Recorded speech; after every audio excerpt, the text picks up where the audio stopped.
Sejak pertama kali masuk Indonesia pada awal Maret 2020 lalu, jumlah kasus virus COVID-19 sampai saat ini masih belum bisa ditekan penyebarannya. Menurut data yang dirilis gugus tugas percepatan penanganan COVID-19, jumlah kasus terkonfirmasi positif hingga 21 Juni 2021 adalah sebanyak 2 juta orang dengan jumlah kematian sebanyak 54.000 orang. Selain menelan korban jiwa, menyebarnya virus COVID-19 di Indonesia juga berpengaruh terhadap kondisi kehidupan masyarakat Indonesia, khususnya dari segi perekonomian. Salah satu bagian yang terpengaruh adalah meningkatnya tingkat kemiskinan di Indonesia. Data dari Badan Pusat Statistik menunjukkan bahwa tingkat kemiskinan di Indonesia kembali menyentuh angka 10,19% pada September 2020 bila dibandingkan dengan periode yang sama tahun lalu. Selain itu, penyebaran virus COVID-19 yang tidak terkendali ini juga secara tidak langsung meningkatkan tingkat pengangguran di Indonesia akibat banyaknya penduduk yang kehilangan mata pencaharian. Menteri Ketenagakerjaan Ida Fauziah mengatakan bahwa angka pengangguran di Indonesia meningkat dari 4,9% menjadi 7% selama masa pandemi COVID-19. Penyebaran COVID-19 di Indonesia ternyata secara tidak langsung juga mempengaruhi tingkat kriminalitas di Indonesia. Irjen Pol Viandar mengatakan kejahatan konvensional seperti pencurian kendaraan bermotor, pencurian dengan pemberatan, penipuan dan lainnya naik sebesar 8% di tahun 2020 dibanding tahun sebelumnya. Bahkan Presiden Joko Widodo secara resmi telah menetapkan penyebaran virus COVID-19 sebagai bencana nasional melalui Kepres RI nomor 12 tahun 2020. Namun sayang, di tengah maraknya bencana ini justru dimanfaatkan oleh pihak-pihak tidak bertanggung jawab sebagai sarana untuk meraup keuntungan pribadi. Pada 6 Desember 2020, mantan Menteri Sosial Republik Indonesia Juliari Batubara ditetapkan oleh KPK sebagai tersangka kasus korupsi pengadaan bansos sembako COVID-19. KPK menduga Juliari telah memotong anggaran paket bansos yang disalurkan ke wilayah Jabodetabek. Paket bantuan sosial yang seharusnya berharga Rp300.000 justru dipotong Rp10.000 oleh Juliari Batubara. Kemudian potongan Rp10.000 dari setiap paket tersebut masuk ke rekening pribadinya sendiri. KPK menemukan bahwa total uang hasil potongan bansos yang diterima oleh Juliari adalah sebesar Rp32 miliar. Identifikasi penyebab masalah. Dalam mengidentifikasi penyebab masalah, kami menggunakan diagram fishbone, yaitu sebuah diagram di mana penyebab masalah dikategorikan menjadi beberapa kategori. Dalam identifikasi penyebab masalah korupsi bansos COVID-19, kami mengkategorikan penyebab masalah menjadi 3 kategori. Yang pertama, penyebab dari kategori manusia. Ini berkaitan dengan teori Adam Smith bahwa manusia adalah makhluk ekonomi atau homo economicus, yang cenderung tidak pernah merasa puas dengan apa yang diperolehnya, dan selalu berusaha secara terus-menerus dalam memenuhi kebutuhannya. Kemudian ada 2 penyebab dari kategori lingkungan. Yang pertama, lingkungan kerja yang tidak berintegritas. Ini dapat dilihat dari beberapa rekan kerja yang turut membantu Menteri JPB dalam melakukan tindak pidana korupsi. Dalam kasus ini, Menteri JPB dipandu Matius dan Wahyono yang ditunjuk sebagai pejabat pembuat komitmen proyek ini. Selain itu, dalam kasus ini juga terlibat Eko dan Selvian selaku orang kepercayaan Menteri JPB sekaligus sekretaris di Kemensos.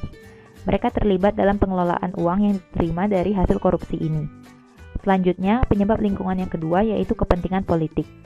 Menurut Direktur Eksekutif Developing Country Study Center, Zainal Budiono, jika ditelusuri lebih lanjut, salah satu motif dari kasus korupsi yang dilakukan Menteri JPB adalah pemenuhan urusan politiknya yang semakin mahal. Semakin tingginya biaya politik saat ini menyebabkan korupsi yang dilakukan pejabat yang notabene merupakan kader parpol semakin menjadi-jadi. Terakhir, ada 3 penyebab dari kategori sistem. Yang pertama, lemahnya pengawasan.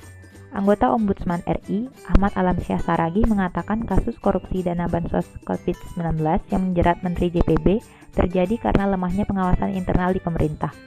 Inspektorat Jenderal yang bertugas melakukan pengawasan internal di Kementerian Sosial berada di bawah dan bertanggung jawab kepada Menteri.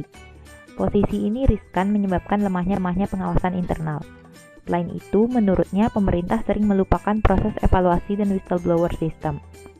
Kedua, skema pemberian bansos yang kurang tepat. Pemberian bansos dilakukan dengan memberikan sembako di mana pemerintah melakukan pengadaan dan mendistribusikannya sendiri. Ini memberikan ruang atau celah untuk melakukan korupsi. Yang ketiga, data penerima bansos yang bermasalah. Koordinator Divisi Korupsi Politik Indonesia Corruption Watch, Donald Faris, mengatakan Problem dasar dari penyelewengan dana bansos ini adalah data penerima yang bermasalah, seperti adanya data penerima ganda atau data fiktif. Terkait hal ini, perbaikan data oleh pemerintah tidak kunjung selesai, sehingga jumlah anggaran yang digunakan tidak sesuai dengan kenyataan. Kemudian, kami menerkaitkan kasus tersebut dengan nilai-nilai dasar aneka berdasarkan indikator-indikatornya. Nilai dasar yang pertama adalah akuntabilitas. Dua indikator yang kami soroti adalah menghindari praktik kecurangan dan integritas. Menteri JPB melakukan kecurangan dalam pengalokasian dana bansos masyarakat. Apa yang diperbuat tidak sesuai dengan ucapannya seperti yang diberitakan pada tribunnews.com. Nilai dasar yang kedua yaitu nasionalisme. Tiga indikator yang kami soroti adalah takwa, cinta tanah air atau pengabdian, dan adil. Menteri JPB melakukan apa yang dilarang dalam agama, yaitu menyalahgunakan kekuasaan untuk memenuhi kepentingan pribadi dan golongan. Seperti kita ketahui, bantuan sosial sangat dibutuhkan masyarakat di kala pandemi, akan tetapi malah dikorupsi untuk kepentingannya. Nilai dasar yang ketiga adalah etika publik. Berdasarkan indikator profesional, Menteri JPB telah melakukan korupsi untuk memenuhi kebutuhan politiknya yang merupakan kader sebuah partai politik, seperti yang diberitakan pada asumsi.co. Nilai dasar yang keempat yaitu komitmen mutu dengan dua indikator yaitu efektif dan efisien. Tujuan dari pemberian bansos COVID-19 ini dirasa kurang membantu masyarakat yang membutuhkan karena banyak paket bansos yang tidak layak konsumsi. Hal tersebut tentu merupakan pemborosan anggaran karena mengeluarkan biaya tapi tujuan tidak tercapai. Dan nilai dasar yang terakhir adalah anti korupsi. Indikator yang kami soroti adalah jujur dan peduli. Menteri JPB tidak bersikap jujur dalam melaksanakan tugas berupa pengalokasian dana bansos, dan Menteri JPB dirasa tidak peduli atas penderitaan rakyat Indonesia yang kurang mampu dan berhak mendapatkan bansos. Terakhir, kita masuk pada solusi penerapan nilai-nilai dasar aneka terkait kasus korupsi bansos. Untuk nilai dasar yang pertama yaitu akuntabilitas, solusi penerapan nilai yang kami usulkan adalah membuat laporan pekerjaan, khususnya laporan keuangan yang transparan dan tepat waktu.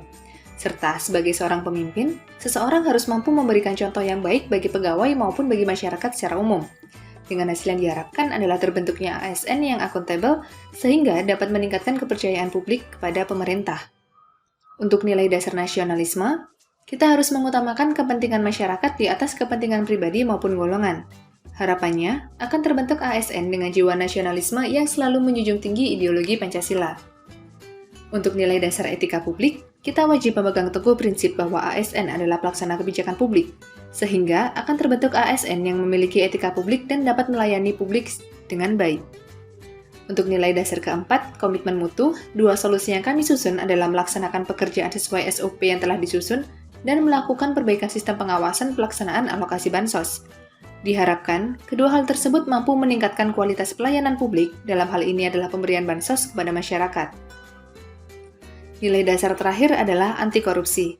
Sebagai seorang ASN, kita harus berani menolak ketika mendapat tawaran berupa uang atau hadiah di luar hak sebagai ASN, serta harus berani melaporkan ketika melihat adanya praktik kecurangan atau korupsi di lingkungan kerjanya, sehingga akan tercipta individu dan lingkungan kerja yang bersih dan terbebas dari korupsi.